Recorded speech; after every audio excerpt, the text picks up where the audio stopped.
Halo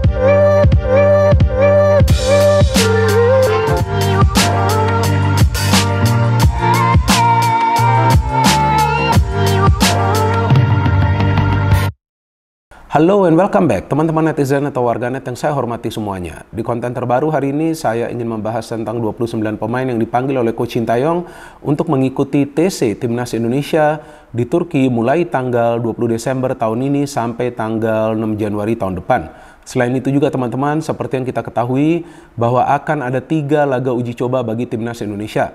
2 kali lawan Timnas Libya yang akan dimainkan di Turki dan 1 kali lawan Timnas Iran yang akan dimainkan di Qatar. Artinya dari segi persiapan ini merupakan persiapan yang matang bagi Timnas Indonesia. Dan artinya juga inilah kesempatan bagi Coach Sintayong untuk bisa menyatukan para pemain. Karena selama menjalani pemusatan latihan tentu Coach Sintayong akan bisa memberikan pemahaman kepada para pemain tentang rencana permainan yang akan dia pakai. Pertama-tama untuk 3 pertandingan Timnas Indonesia di fase grup. Yang pertama lawan Irak pada tanggal 15 Januari. Yang kedua adalah lawan Vietnam. Dan yang ketiga atau pertandingan terakhir di fase grup adalah lawan Jepang. Saya yakin bahwa Coach Sintayong akan menyiapkan strategi permainan yang berbeda untuk 3 pertandingan tersebut. Maka itu sangat penting bagi para pemain selama menjalani pemusatan latihan mereka harus betul-betul serius dan juga mengenal karakter permainan satu sama lainnya. Nah, saya ingin memberikan penjelasan singkat saja dan juga memberikan analisa saya tentang 29 pemain yang dipanggil oleh Coach Sintayong. Dan memang sih tidak ada namanya Lily Pali dan juga Nadio ya. Tapi seperti yang kita mengikuti perkembangan beritanya, Coach Sintayong juga telah memberikan alasannya tentang Lily Pali. Ini yang saya baca beritanya ya. Sudah ada sih di beberapa media digital dan juga hampir di semua akun media sosial yang biasa membahas tentang Timnas Indonesia. Artinya Coach Sintayong menilai bahwa Lily Pali belum kuat lah secara fisik. Artinya fisiknya sulit ya untuk bermain di Piala Asia. Sedangkan Nadio ya tampaknya Coach Sintayong lebih memilih Syahrul Trisna. Ya juga karena kan dalam pertandingan sebelumnya lawan Irak ya, Nadio juga kemasukan banyak gol ya. Jadi ya saya pikir ini adalah keputusan dan hak dari Coach Sintayong untuk menentukan pemain-pemain mana saja yang akan dia bawa. Dan kita juga perlu percaya kepada Coach Sintayong karena hanya dialah yang paham pemain-pemain mana yang sebetulnya siap untuk tampil di Piala Asia. Jadi memang belum rezekinya dari Stefano Lillipali dan juga Nadio Argawinata. So ini dia teman-teman 29 pemain yang dipanggil ya. Yang pertama adalah Syahrul Trisna dari Persikabo. Oke, penjaga gawang yang bisa diandalkan, sering juga diturunkan oleh Coach Sintayong. Inilah bagusnya ya dari Coach Sintayong yang biasa melakukan rotasi di line up di posisi penjaga gawang. Ada juga Muhammad Riyandi yang sebelumnya juga cukup lama cedera, tapi sekarang formnya lumayan lah ya bagi Persis Solo dan memang ya gak ada pilihan lain lagi. Bagi Coach Sintayong kali ini tidak memilih Reza Arya ya. Kemudian ada Hernando Ari. Nah tampaknya Hernando Ari yang akan menjadi starter ya. Kita tahulah penjaga gawang yang bisa diandalkan, bahkan bermain di U23 juga ya. Sebelumnya bermain di U20 juga. Sudah lama bermain di U20 ya sebelumnya, dan sekarang kita tahu di Timnas Senior. Dan di belakang nih ada 1 pemain baru nih yang dipanggil nih ke Timnas Indonesia Senior, Justin Hubner, Sergio Ramosnya Indonesia nih teman-teman. Nah ini bagus, Justin ini dipanggil ke Piala Asia ya.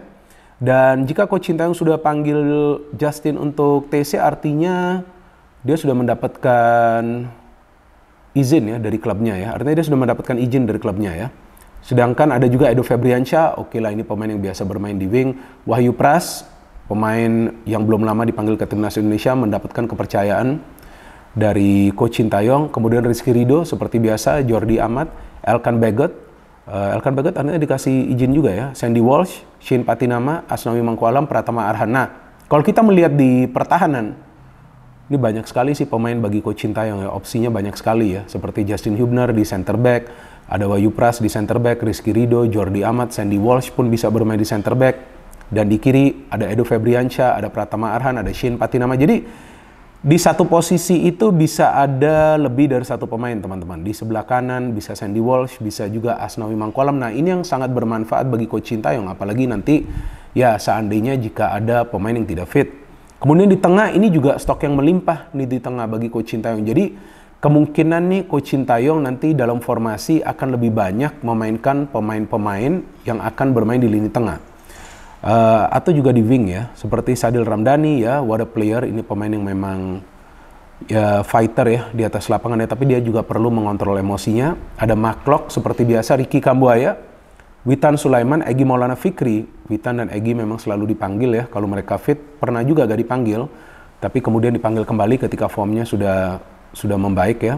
Ada Adam Alis dipanggil lagi ya. Padahal menurut saya kemarin tuh permainannya gak bagus juga ya lawan Irak ya. Jadi belum tentu juga nih dia menjadi starter. Ada Arkan Fikri, pemain muda dari Arema FC, ini pemain yang bagus. Ini pemain yang berpotensi menjadi pemain besar bagi Indonesia. Ada Yaakob Sayuri, Yance Sayuri. Padahal sebelumnya kalau nggak salah nih dua pemain ini beberapa kali dipanggil, saya lupa ya. Mungkin 1 atau 2 kali itu tidak bisa membela timnas Indonesia ya, karena alasan tertentu. Marcelino is back. Ya, kita harapkan Marcelino akan fully fit. Kita perlu Marcelino teman-teman. Kreator serangan bagi timnas Indonesia. Jangan sampai pemain-pemain yang bermain di tengah itu adalah pemain-pemain yang semuanya bernaluri bertahan. Enggak, harus ada kreator serangan seperti Marcelino. And of course, Ivar Jenner, Toni Kroosnya Indonesia. Ya, saya bukan bercanda sih. Memang seperti itu permainan dari Ivar Jenner kan. Umpan-umpan direct yang akurat, umpan-umpan terobosan yang panjang tapi akurat, membuka pertahanan dari tim lawan, shooting keras yang biasa dilakukan. Nah, kita perlu pemain-pemain seperti ini teman-teman. Pemain-pemain yang memang punya kemampuan bermain secara teknis ya. Jadi memang teknik permainan ini diperlukan di Piala Asia karena kita akan menghadapi tim-tim yang kuat ya, mulai dari Irak, kemudian Vietnam, apalagi nanti Jepang. Dan di depan, nah ini menarik nih, banyak juga pilihan bagi Coach Sintayong nih. Hoki Caraka, Ramadan Sananta. Hoki Caraka dipanggil ya. Oke, Ramadan Sananta. Kemudian Dendi Sulistiawan ya, Dendi dan Dimas Derajat ya. Jadi double D ini ya. Ini sudah menjadi langganan dari timnas ya, walaupun ya nggak selalu mencetak gol, bahkan Dendi lebih banyak berlari ya. Tapi ya inilah keputusan dari Coach Sintayong. Dimas Derajat juga sekarang kalau saya ngelihat performanya sudah menurun ya. Ramadan Sananta is good, tapi kita tahu sebelumnya Coach Sintayong pernah mengatakan Ramadan belum bisa bermain selama 90 menit. Artinya kembali ke masalah fisik. Jadi sepertinya Coach Sintayong juga akan memainkan pemain yang memang 100% fit secara fisik ya. Jadi fisiknya ini harus kuat, apalagi nanti lawannya kan adalah tim-tim yang tangguh. Rafael Struijk ya, ini yang menurut saya ini di 2 pertandingan babak kualifikasi Piala Dunia tahun 2026 ini bagus permainannya.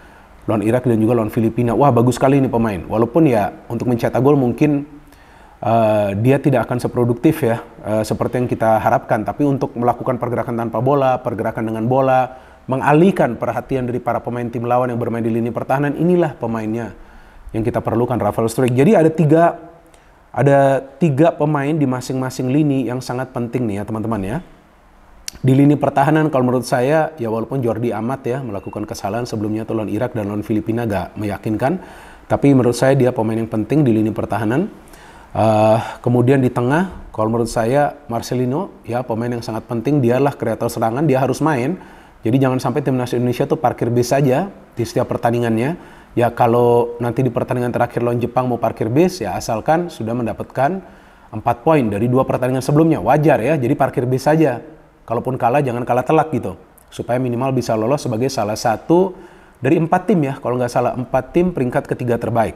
Dan di depan, nah kalau menurut saya pemain kuncinya adalah Rafael Struijk. Percaya saya ini pemain yang bagus, cuman memang dia kan masih muda ya, jadi ya gak akan gampang juga loh teman-teman bagi dia nanti untuk bermain di Piala Asia. Ini Piala Asia senior loh, bukan Piala Asia U23. So it won't be easy. Jadi saya pikir kita juga jangan sampai memberikan beban yang besar ya kepada para pemain bahwa harus lolos fase grup. Enggak, biarkanlah mereka menikmati jalannya pertandingan, artinya mereka akan tetap bermain serius, tapi jangan memberikan mereka beban yang besar. Karena para pemain Indonesia ini harus bermain dengan tenang. Mereka harus fokus dengan rencana permainan dari Coach Sintayong. Dan kita sebagai pemain ke-12 harus memberikan support. Kita biasa memberikan support, tapi kadang-kadang saya membaca komen-komen yang negatif. Dari yang menurut saya itu hanya sebagian kecil sih dari supporter timnas Indonesia. Mungkin ya mereka adalah supporter-supporter yang nggak paham ya tentang sepak bola ya, atau juga yang biasa saya sebut toxic supporter ya, yang hanya untuk merusak suasana aja sih. Saya pikir supporter-supporter seperti itu sudah tidak perlu lagi. Karena yang kita perlu berikan adalah dukungan. Kalau kita mau kritik itu wajar. Saya pun kritik kan beberapa kali Coach Sintayong. Dan kalau saya ngelihat dari pemain-pemain yang Coach Sintayong panggil ini, ya kemungkinan Indonesia akan bermain defensif nih. di pertandingan pertama lawan Irak. Kemungkinan besar nih akan defensif. Lawan Vietnam pun saya nggak yakin akan bermain terbuka. Lawan Jepang, feeling saya akan parkir bis. Karena ya terus terang lah, dari segi materi pemain kan kita kalah jauh ya. Ya bagi Coach Sintayong ini tentu adalah persiapan yang memang dia perlukan ya. Jadi nanti saya harapkan nggak ada alasan lagi. Kalau timnas Indonesia seandainya, ini kan saya katakan seandainya ya, jadi jangan nanti pada baperan. Seandainya kalah telak, dibantai lagi lawan Irak. Kemudian lawan Vietnam nggak bisa menang, lawan Jepang dibantai. Jadi jangan sampai nanti Coach Sintayong pakai alasan demi alasan lagi, karena ini persiapannya sudah matang. Memang sih untuk lolos dari fase grup ini gak gampang. Ya, tentu kita punya harapan Indonesia bisa lolos dari fase grup. Tapi ya paling tidak jangan mengecewakan permainannya. Betul dong teman-teman, karena sekarang kita lihat banyak juga pemain keturunan kan, kalau nggak salah ada 7-8 kan. Ya, ada juga beberapa pemain yang punya pengalaman bermain di luar negeri, ya kan, dan dengan masa persiapan yang cukup panjang ini, ya seharusnya permainan dari timnas Indonesia akan lebih baik lagi daripada 2 pertandingan sebelumnya di babak kualifikasi untuk Piala Dunia tahun 2026. Jadi kita sebagai supporter juga perlu memberikan support secara positif, dan kalau ada kritikan, berikanlah kritikan yang positif dan juga tentunya konstruktif. So we wait untuk perjuangan dari timnas Indonesia di Piala Asia tahun depan yang akan berlangsung di Qatar ya teman-teman, mulai dari pertandingan pertama lawan Irak. No hate, no politics, only football. Salam sepak bola.